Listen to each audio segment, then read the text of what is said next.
So we're down to the final of the cremation of the animals.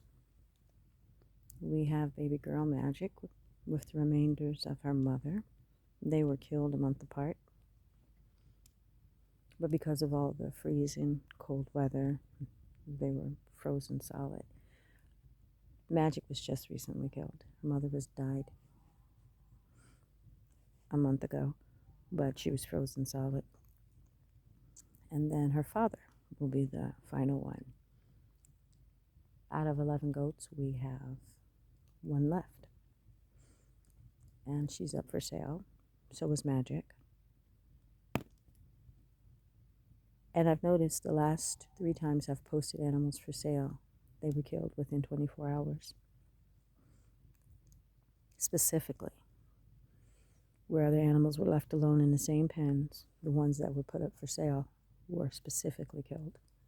That's no happenstance or by chance whatsoever.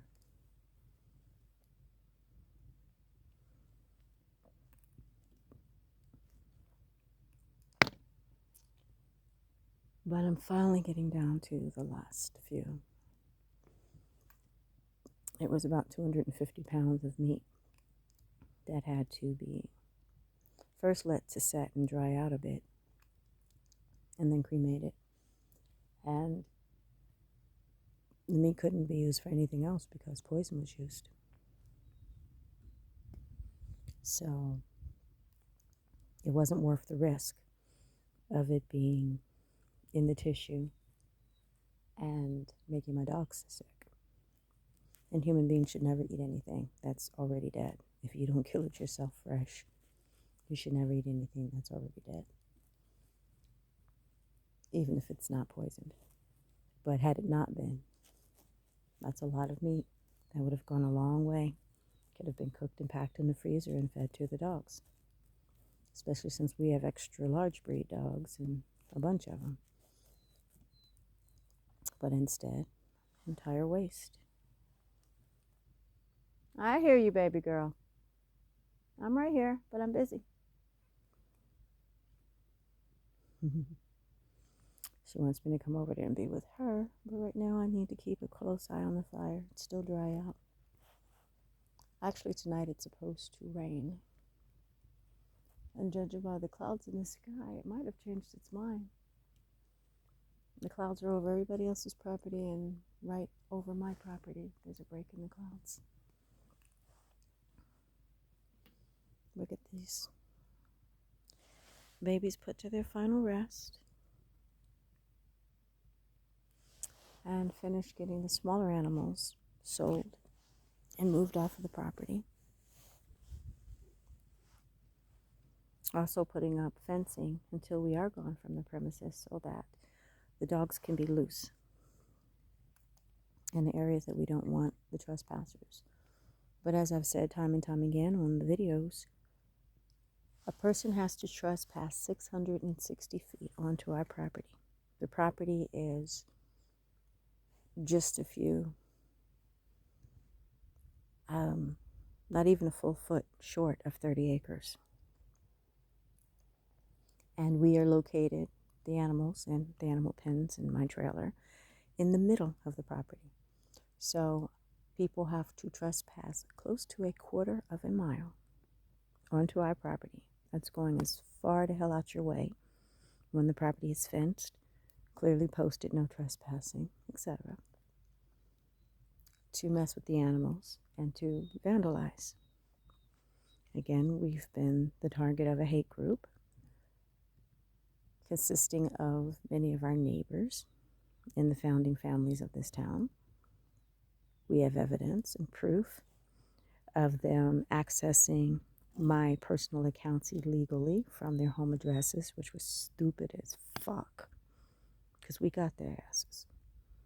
Every time they logged into my accounts or used my cloned SIM card from their home addresses, it was recorded. Their locations was recorded, the duration of time they were doing it, every time they did it, when they trespassed on my property and had their cell phones with them, when they stalked me and followed me and had their cell phones in their pockets or in their cars. Everywhere they go now, because they put a cloned copy of my SIM on phones that, or devices that they use on a regular basis. Now we can track them just like they've been tracking me. We see everything they do everywhere they go.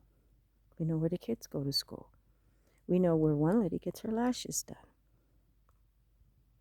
We know what dispensary they get their weed from. We have all their data.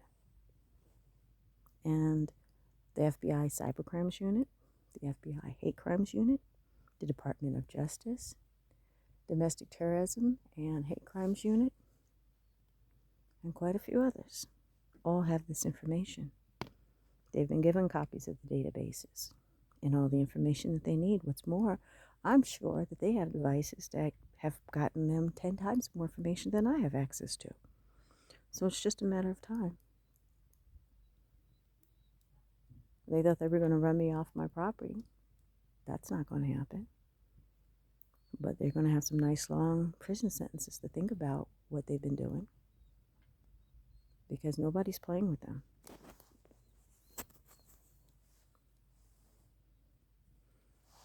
And the magnitude of the crimes that they've been committing around here, nobody's going to overlook this mess. And all that good old boy small town stuff, you're dealing with the feds now. They don't give a shit about that local celebrity crap. No matter how big of a fish they are in a small pond, they're dealing with the big fish now in the big ponds.